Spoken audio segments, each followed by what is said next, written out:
우리 고등부는 특히하는 공동체입니다. 요한복음, 요한 1서, 요한 2서, 요한 3서, 요한계시록. 지금 말한 성경들의 공통점이 뭐죠? 요한이 들어가요. 네, 요한이 들어가요. 그 요한이 누굴까요? 세례 요한? 네, 세례 요한이랑은 또 다른 사람인데 사도 요한입니다. 예수님의 제자 중에 한 사람이었던 사도 요한입니다. 사도 요한이 기록한 성경들을 지금 방금 이야기했습니다. 저는 개인적으로 요한의 기록을 애정하는 편인데요. 바울처럼 믿음을 강조하면서 교리적으로 잘 설명해주고 날카롭게 분석을 해주기도 하고, 야고보처럼 믿음의 표현, 그 행위를 강조하면서 그거 두 가지가 함께 조화롭게 이야기하고 있기 때문에 저는 사도 요한의 기록을 상당히 좋아하는 편입니다. 오늘 본문은 그 중에서 계명에 관한 본문인데, 계명이 무엇인가에 대해서 날카롭게 분석을 하고 있습니다. 한번 오늘 말씀을 한 목소리를 내면서 다시 한번 읽어보겠습니다. 요한일서 2장 7절과 8절입니다.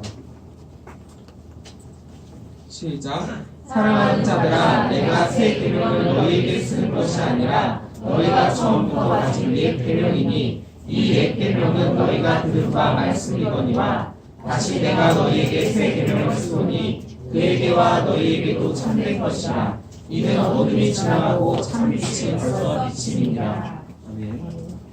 오늘 본문을 처음 읽으면서 조금 헷갈리는 부분이 있었습니다.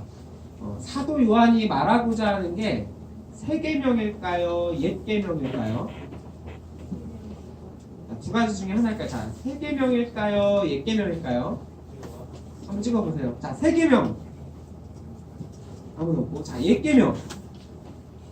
잘 모르시겠어요? 자, 요한일서 2장 7절과 8절입니다. 사랑하는 자들아, 내가 새 계명을 너희에게 쓰는 것이 아니라 너희가 처음부터 가진 옛 계명이니 이 옛 계명은 너희가 들은 바 말씀이거니와 다시 내가 너희에게 새 계명을 쓰노니. 자, 새 계명을 쓴대요, 옛 계명을 쓴대요.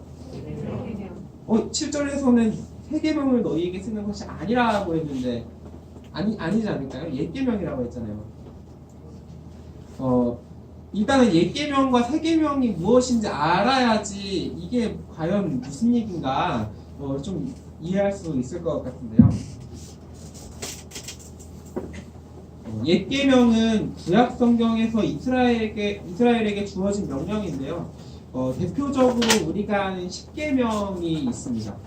하나님만 사랑하고 우상을 만들지 말고 부모를 공경하고 살인하지 말고 간음하지 말고 거짓말하지 말고, 이게 대표적인 옛 계명이고요.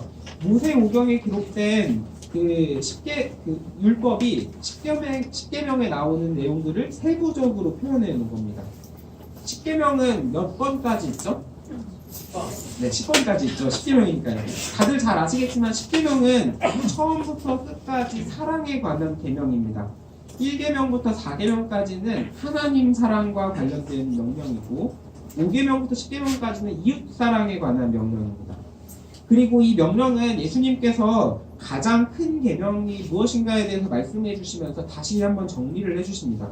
마가복음 12장 29절부터 31절입니다. 예수께서 대답하시되 첫째는 이것이니 이스라엘아 들으라, 주 곧 우리 하나님은 유일한 주시라. 내 마음을 다하고 목숨을 다하고 뜻을 다하고 힘을 다하여 주 너의 하나님을 사랑하라 하신 것이요. 둘째는 이것이니 내 이웃을 내 자신과 같이 사랑하라 하신 것이라. 이보다 더 큰 계명이 없느니라.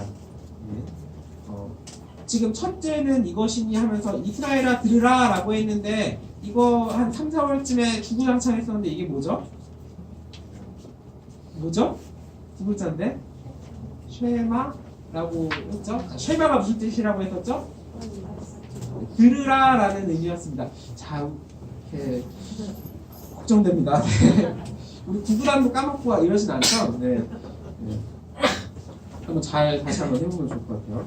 근데 새 계명은 이제 지금까지 얘기했던 거는 옛 계명, 하나님 사랑과 이웃 사랑에 대한 얘기고, 이제 새 계명은 예수님께서 다시 한번 선포해 주시는 명령입니다. 요한복음 13장 34절입니다. 새 계명을 너희에게 주노니 서로 사랑하라. 내가 너희를 사랑한 것 같이 너희도 서로 사랑하라. 옛 계명에서 하나님을 사랑하는 것, 이스라엘아 들으라, 곧 우리 주 여호와는 유일한 주시니 하면서 이제 주 너의 하나님을 사랑하라 라고 한 게 사랑, 하나님 사랑인 거고, 그리고 네 이웃을 네 자신과 같이 사랑하라 하니 이웃 사랑에 관한 게 이게 옛 계명인 거고, 새 계명은 서로 사랑하라, 내가 너희를 사랑할 것 같이 너희도 서로 사랑하라. 똑같이 핵심은 사랑입니다. 옛 계명과 새 계명이 다른 말을 하는 게 아니고 둘 다 사랑을 이야기하고 있고, 옛 계명도 사랑의 계명이고 새 계명도 사랑의 계명입니다. 그러니까 둘이 똑같은 거예요. 다시 같은 질문으로 돌아오자면은 사도 요한이 쓰고자 하는 게 옛 계명을 쓰고자 할까요? 아니면 새 계명을 쓰고자 할까요? 사랑의 계명을 쓰고자 한 거예요. 옛 계명도 쓰고 새 계명도 쓰고 이 두 가지가 다른 게 아니다, 똑같은 거다라고 이야기를 하고 있는 겁니다. 사도 요한은 옛 계명이 새 계명이고 새 계명이 옛 계명이고 거의 똑같아요. 예. 하지만 굳이 왜 사도 요한이 새 계명이라는 표현을 사용했을까요? 그냥 사랑의 계명이다 라고 쓰면 되지, 이게 말장난처럼 들릴 수도 있거든요. 하나님의 계명을 설명하면서 십계명은 사실 사랑의 계명이었다. 예수님은 사랑이시고 우리는 하나님을 사랑하고 이웃을 사랑해야 한다. 그냥 이렇게 간단하게 이야기하면 될 것을 옛 계명, 새 계명 이런 단어들을 사용하면서 왜 말장난하는 걸까요, 이게? 새 계명이라는 단어는 이 어휘 자체는 당시에는 신조어였습니다. 계명이면은 계명이고, 했지 옛 계명이라는 표현도 당시에는 없었고 새 계명이라는 표현도 당시에는 없었어요. 이제 신조어를 한번 잠깐 생각해 볼 건데, 혹시 일코노미라고 아세요? 일코노미? 이게 뭐의 합성어 같죠? 일코노미. 네, 선생님 혹시 도와주세요. 자, 일코노미. 자, 1 숫자 1과 이코노미. 이코노미가 무슨 뜻이죠? 무슨 뜻이죠? 경제라는 의미를 가지고 있습니다. 이코노미가. 한번 넘겨주시겠어요? 네. 이게 1인 가구 맞춤형 상품이라는 건데, 이게 언뜻 듣기에는 이게 왠지 들어본 듯한 단어이지만도 이렇게 보니까 무슨 뜻인지 전혀 모르겠죠? 네.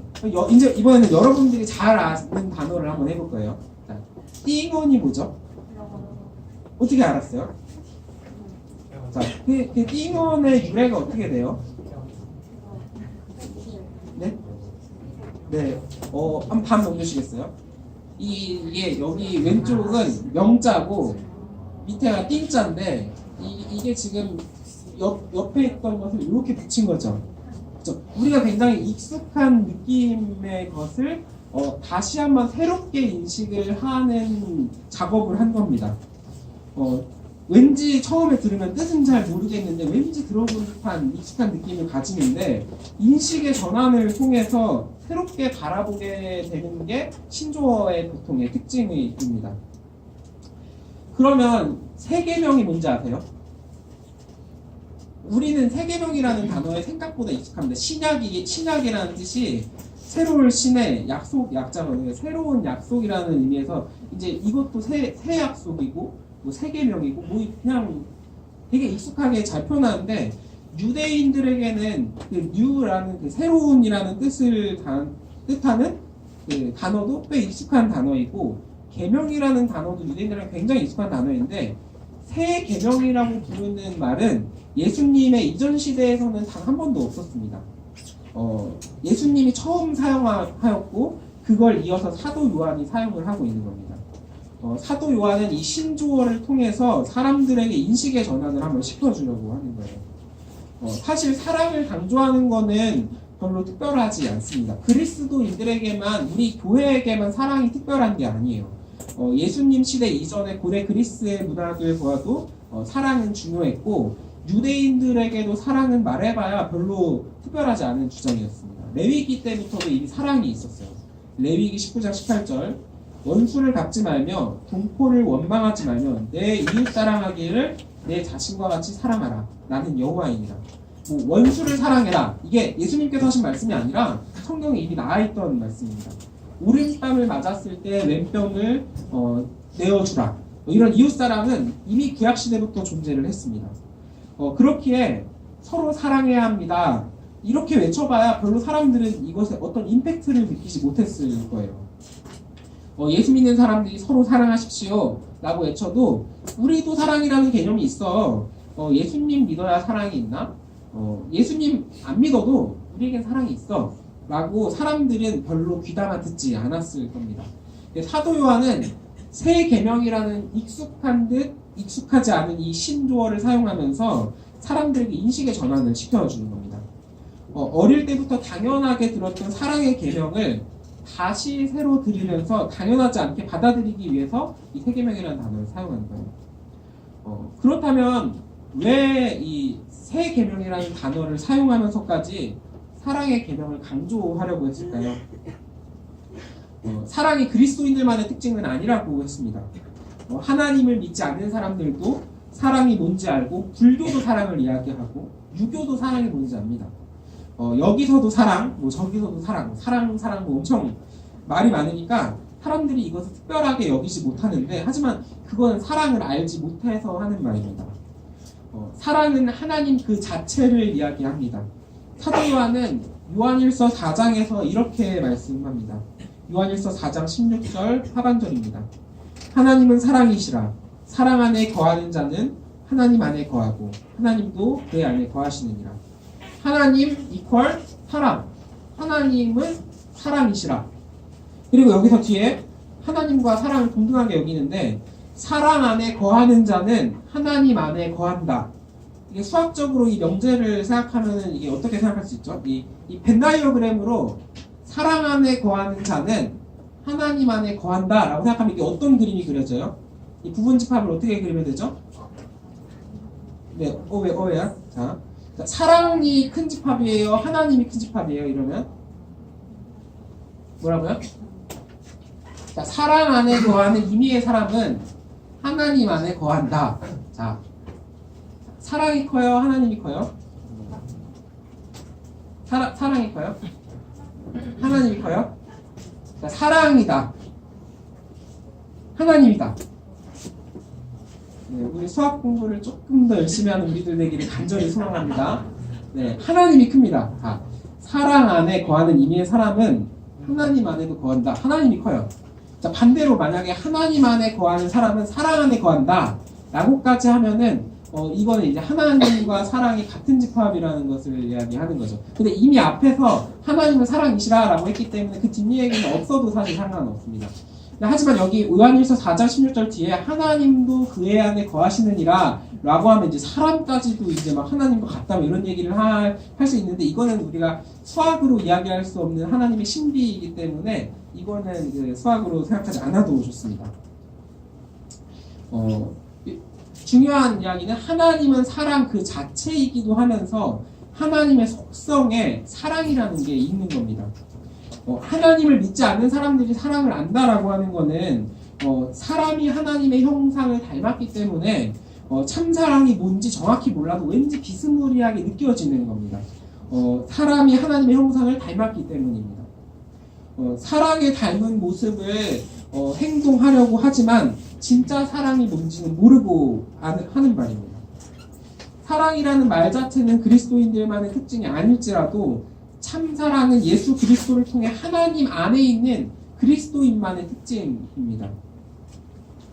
사도 요한은 요한서신을 작성하면서 사랑이 뭔지를 알았습니다. 예수님의 사랑이 진짜 사랑이라는 걸 알았습니다. 요한일서 2장 8절입니다. 다시 내가 너희에게 새 계명을 쓰노니 그에게와 너희에게도 참된 것이라. 이는 어둠이 지나가고 참빛이 벌써 비침이니라. 사도 요한은 뒤에서 어둠이 지나가고 참빛이 벌써 비침이니라 라고 이야기를 합니다. 어둠과 빛은 다들 아시다시피 서로 공존할 수 없어요. 그리고 참빛은 예수 그리스도이십니다. 요한복음 1장 9절입니다. 참빛 곧 세상에 와서 각 사람에게 비추는 빛이 있었는 이거는 예수님을 말씀합니다. 사도 요한이 새 계명이라는 익숙하지 않은 단어를 쓰면서까지 이 사랑에 대한 것을 리프레시하는 이유는 예수 그리스도라는 거대한 변화가 있었기 때문입니다.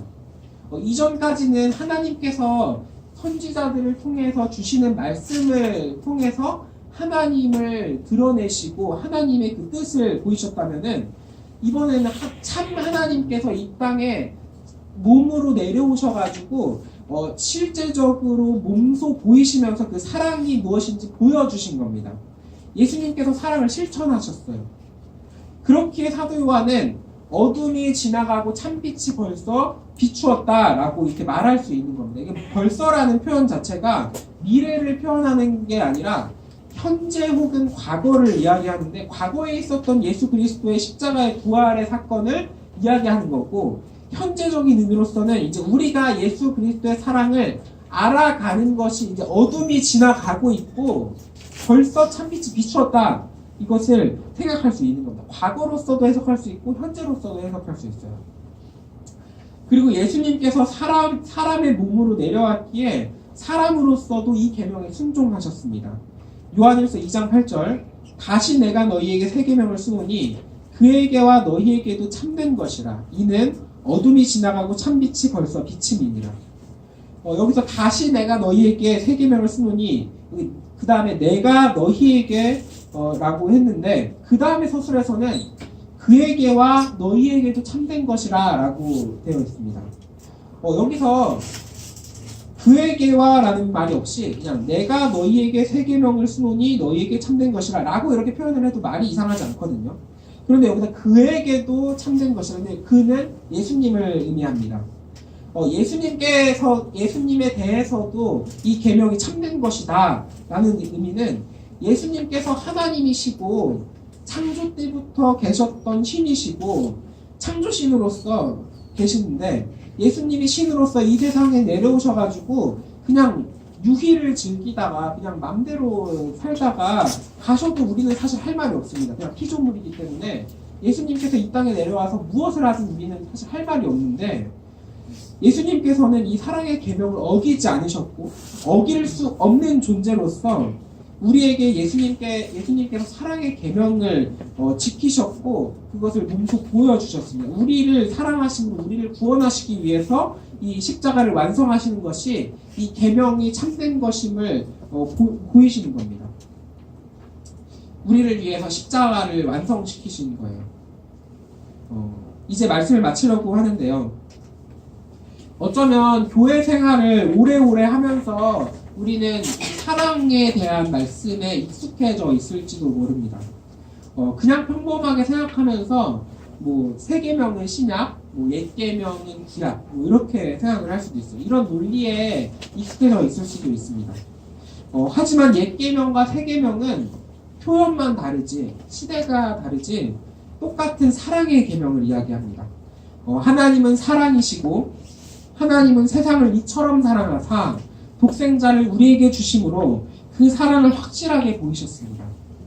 그리고 사도 요한의 시대에 예수님의 사랑을 알았기 때문에 너무나 익숙하게 여기는 이 사랑이라는 단어를 다시 한번 인식의 전환을 보여주고 이야기를 해주는 겁니다.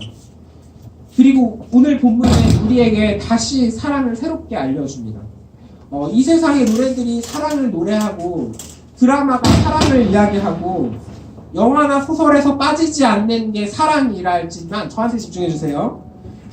가장 놀라운 사랑은 죽기까지 우리를 사랑하신 예수 그리스도의 사랑이십니다. 빌립보서 2장 7절과 8절입니다. 오히려 자기를 비워 종의 형체를 가지사 사람들과 같이 되셨고 사람의 모양으로 나타나사 자기를 낮추시고 죽기까지 복종하셨으니 곧 십자가에 죽으심이라. 예수님은 하나님이신데 우리를 사랑하심으로 죽기까지 하셨습니다. 그리고 십자가에 부활하심으로 이 사랑을 우리에게 확증해 주셨습니다. 우리 예수님의 참사랑에 감사하고 다시 한번 사랑을 고백하는 우리들 되기를 간절히 소망합니다. 우리 함께 찬양하시겠습니다.